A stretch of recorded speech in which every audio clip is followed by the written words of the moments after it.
Welcome to The Explainer. Today, we're diving into a problem that affects millions of people, but it often stays hidden, right behind a screen. We're talking about chat room addiction.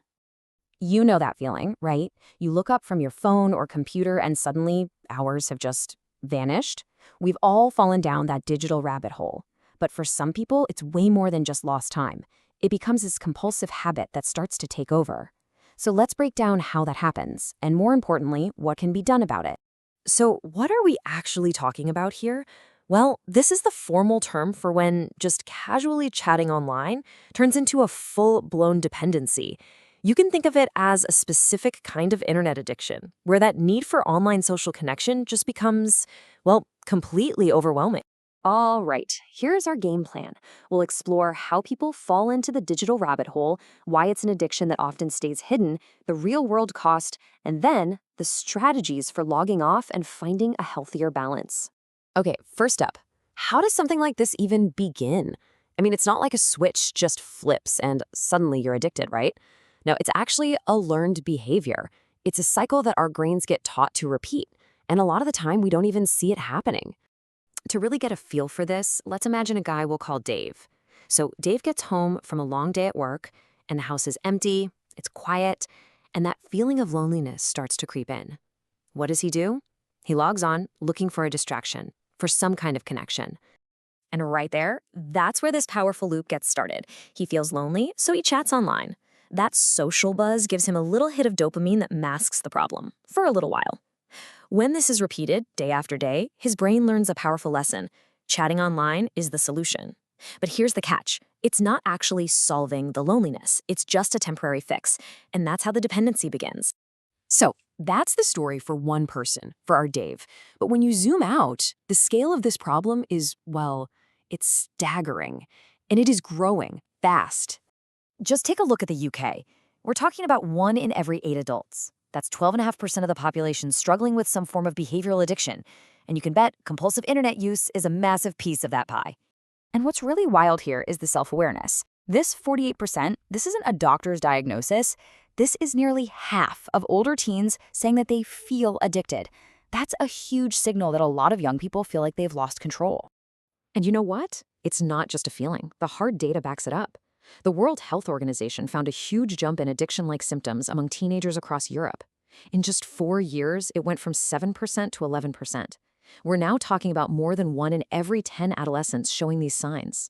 So the big question is this an official addiction? Well, it's a bit complicated. Technically, it's not in the big medical books like the DSM-5 yet. But if you ask the experts, the consensus is pretty clear. This is a real and really damaging problem. I mean, the proof is in the pudding, right? The UK's National Health Service has already launched a specialist clinic just to treat. Okay, so we've seen the numbers, but what does this actually look like in someone's day-to-day life? Let's talk about the human impact, because this is where those statistics get real. Just listen to this account from a young woman who went through it. She said she'd come home from college and go straight into a chat room from 5 p.m. until midnight, every single day. For her, the chat room wasn't just a fun distraction. It became her entire evening, a digital black hole that swallowed her time. And you see this huge ripple effect across a person's life. It's like a domino chain. It might start with poor sleep, which leads to exhaustion. Then your performance at work or school starts to slip. Your real-life relationships get strained. You start feeling anxious and irritable whenever you're offline. It can spiral pretty fast. All right, that all sounds pretty heavy. So what can be done? Let's talk about the path forward. And this is the most important part. This isn't about shaming or fear. It's all about regaining control with practical, empowering steps that anyone can take. These are real, concrete actions. Things like scheduling dedicated offline time, a real digital detox, or just disabling notifications. Get rid of those constant pings. The whole idea is to create a little bit of friction, to break that automatic, mindless cycle. And a really big one, find new offline hobbies. That literally helps your brain build new, healthier pathways to feel good. And this is so important. You absolutely do not have to do this alone. There are amazing support networks out there. In the UK, for instance, you have peer groups and even specialist clinics. No matter where you are, chances are there are similar resources. Help is out there.